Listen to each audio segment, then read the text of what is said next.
আর আমার সামনে অ্যানা বসলো।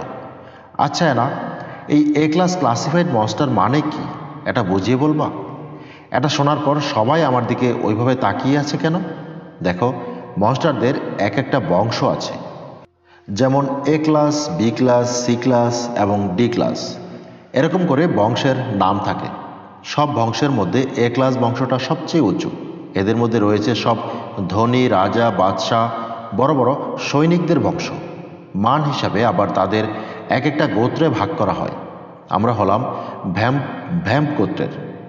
আমাদের গোত্রকে এ ক্লাসের মধ্যে তৃতীয় মানের ধরা হয়। পুরো এ ক্লাস বংশের মধ্যে 5 গোত্র আছে। এই 5 গোত্রের মধ্য থেকে যদি কোনো পরিবার তার সন্তানকে এই মনস্টার জগৎ থেকে সরিয়ে রাখে, তাহলে তাকে এ ক্লাস ক্লাসিফাইড মনস্টার বলে। যেমন তুমি। আমাদের যে 5 গোত্র আছে তাদের মধ্যেই তুমি একজন। শুধু সেটা তোমার মনস্টার ফর্মের উপরে ডিপেন্ড করবে তুমি কোন গোত্রের। তাহলে আমার গোত্র জানার জন্য আমাকে আমার মনস্টার রূপ জানতে হবে। আর ওরা তাকিয়ে আছে কারণ ক্লাসিফাইড মনস্টারদের শরীর দিয়ে মানুষের রক্তের ঘ্রাণ পাওয়া যায়। বেশিরভাগ মনস্টার তাদের মেরে ফেলে। কি? যাক, আমার কোনো রূপ না থাকাই ভালো, এভাবেই থাকা ভালো।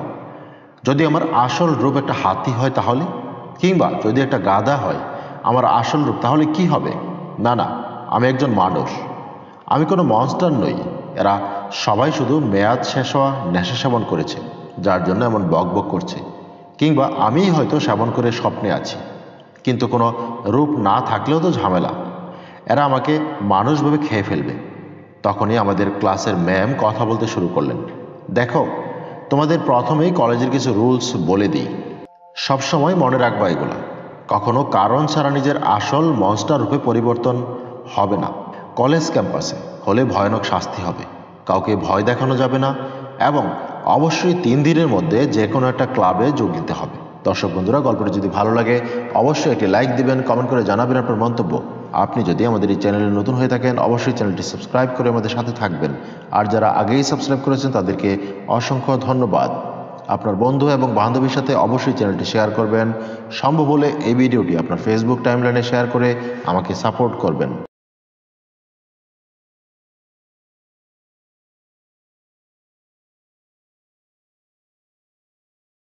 হ্যালো ভালোবাসার মানুষজন, মহাজাল পরিবারে আপনাকে স্বাগতম।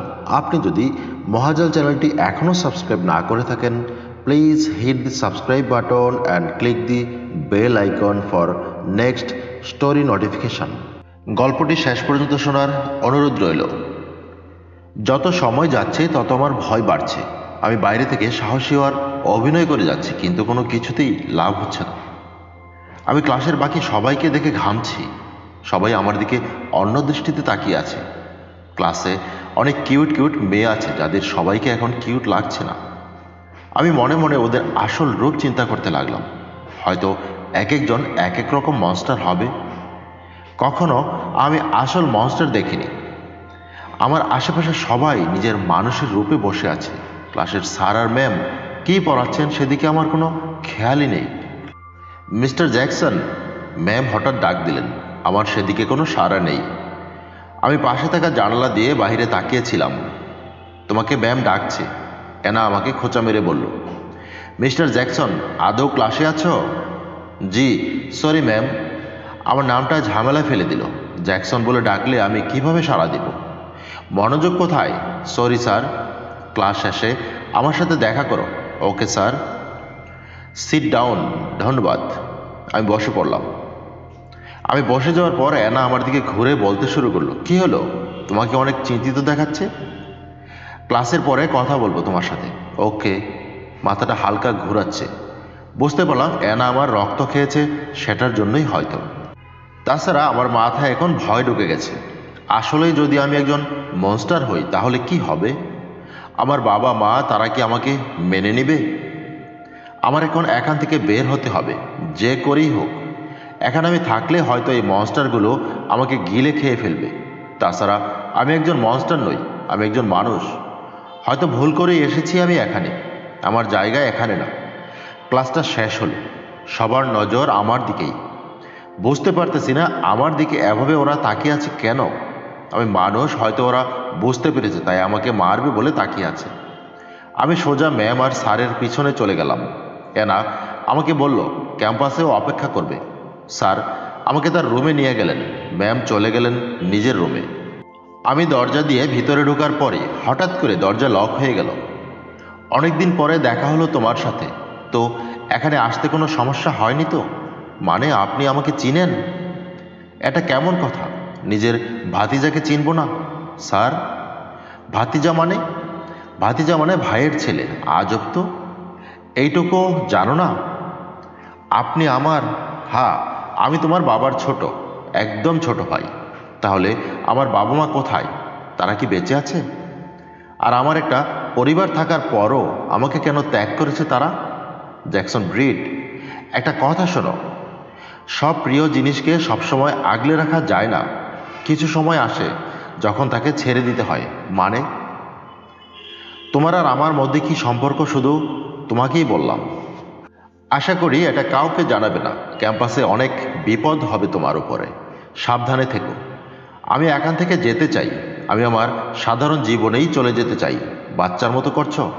ভুলে যেও না তোমার শরীরে তোমার বাবার রক্ত, আর তোমার মায়ের শেষ জিনিসটা তোমার হাতে। কিছুই হবে না তোমার।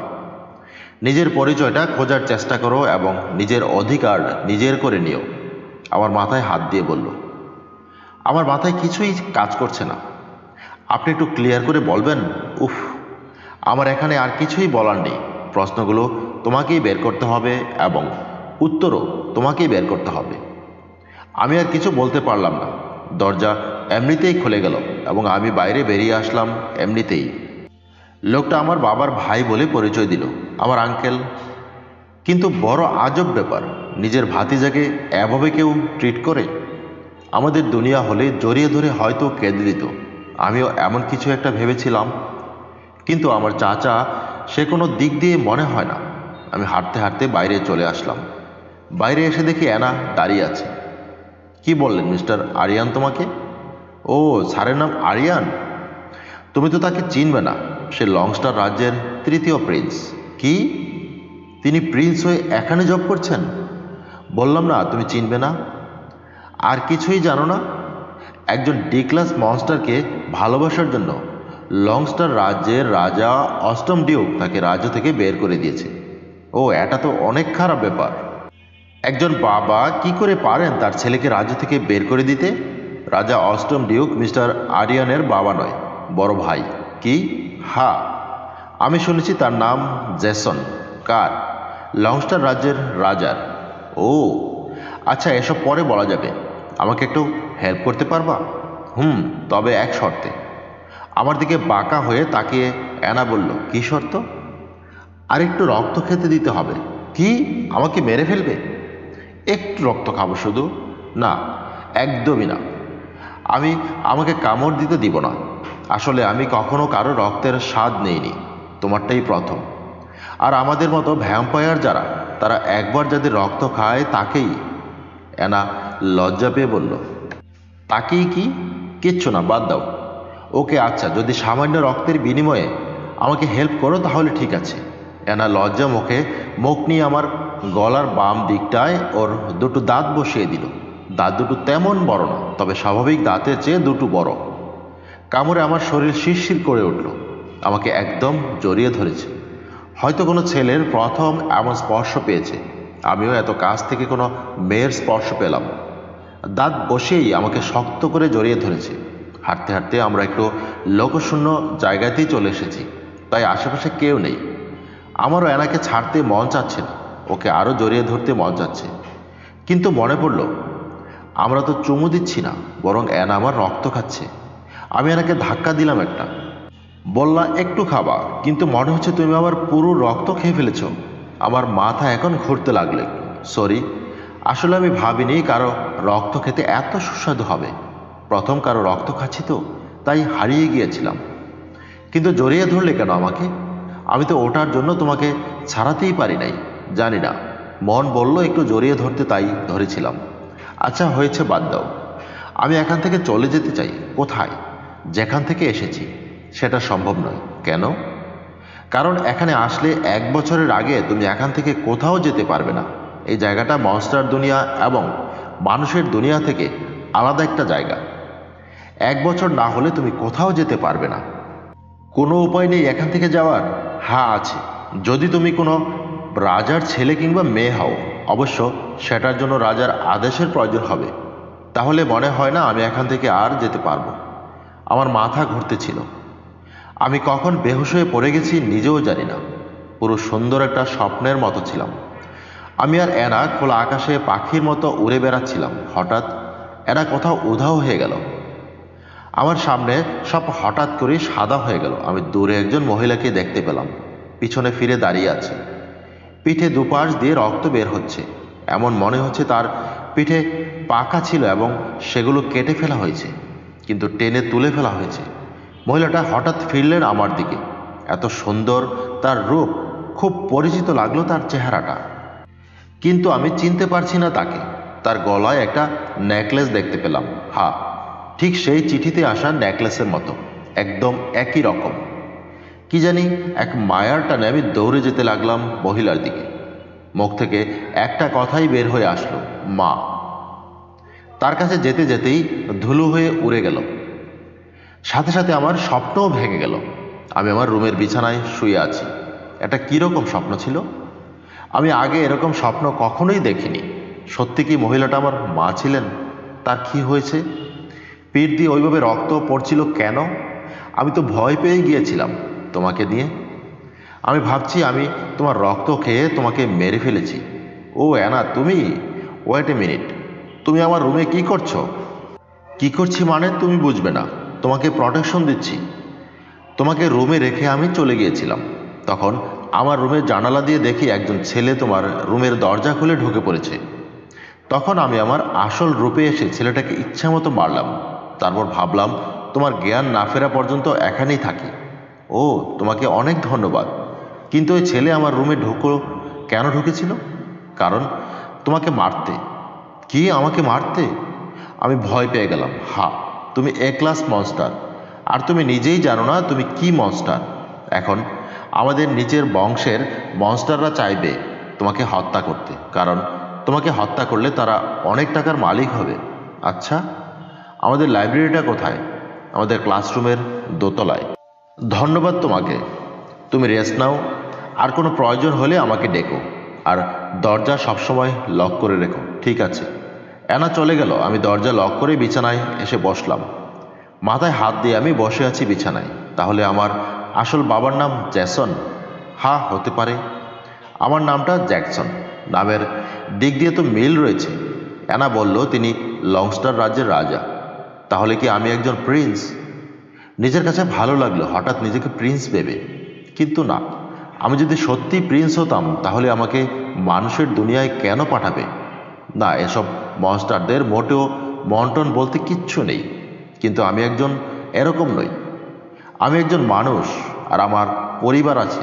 আমি তাদের কাছেই চলে যাব। দর্শক বন্ধুরা, গল্পটা যদি ভালো লাগে অবশ্যই একটি লাইক দিবেন, কমেন্ট করে জানাবেন আপনার মন্তব্য। আপনি যদি আমাদের এই চ্যানেলে নতুন হয়ে থাকেন অবশ্যই চ্যানেলটি সাবস্ক্রাইব করে আমাদের সাথে থাকবেন। আর যারা আগেই সাবস্ক্রাইব করেছেন তাদেরকে অসংখ্য ধন্যবাদ। আপনার বন্ধু এবং বান্ধবীদের সাথে অবশ্যই চ্যানেলটি শেয়ার করবেন। সম্ভব হলে এই ভিডিওটি আপনার ফেসবুক টাইমলাইনে শেয়ার করে আমাকে সাপোর্ট করবেন।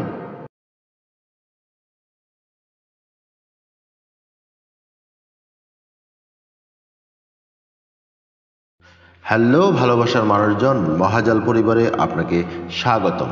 আপনি যদি মহাজাল চ্যানেলটি এখনও সাবস্ক্রাইব না করে থাকেন, please hit the subscribe button and click the bell icon for next story notification. চিন্তায় আমার মাথা ঘুরতে লাগলো। অবশ্য আমি কখনো এত চিন্তা করি না, তবে আজ আমি বিশাল চিন্তিত, কারণ একটা দিনে আমার সাথে এত কিছু হয়ে যাবে আমি কখনো চিন্তা করতে পারি নাই। একটা অন্য দুনিয়ায় চলে আসবো এটাও কখনো চিন্তা করি নাই। সন্ধ্যা হওয়ার পথে আমার খুব ক্ষুধা লেগেছে। এখন মনে পড়েছে সেই কাল থেকে তেমন কিছুই খাওয়া হয়নি আমার। চিন্তায় আমার খাওয়ার কথা মনেই ছিল না। আবার অ্যানা আমার শরীর থেকে রক্ত চুষে খেয়েছে, তাই আমার মাথা বারবার ঘোরাচ্ছে। অ্যানা ক্লাসে যাওয়ার সময় বলেছিল এখানের ক্যান্টিনে আমাদের খাবারের ব্যবস্থা হবে রোজ। তাহলে আমার এখন ক্যান্টিনের দিকে যাওয়া দরকার। ক্ষুধায় আমার দম বেড়ে যেতে চাচ্ছে। হঠাৎই দরজায় কেউ নক দিল। কে? আমি, অ্যানা। ও অ্যানা, তুমি? এই তো ভয় পেয়ে গিয়েছিলাম। একদম ভীতু তো তুমি। আমার মনে পড়েছে তুমি দুপুরে কিছু খাওনি, তাই এখন একসাথে খাবার খাওয়ার জন্য তোমাকে ডাকতে এলাম। ও আচ্ছা, দাঁড়াও,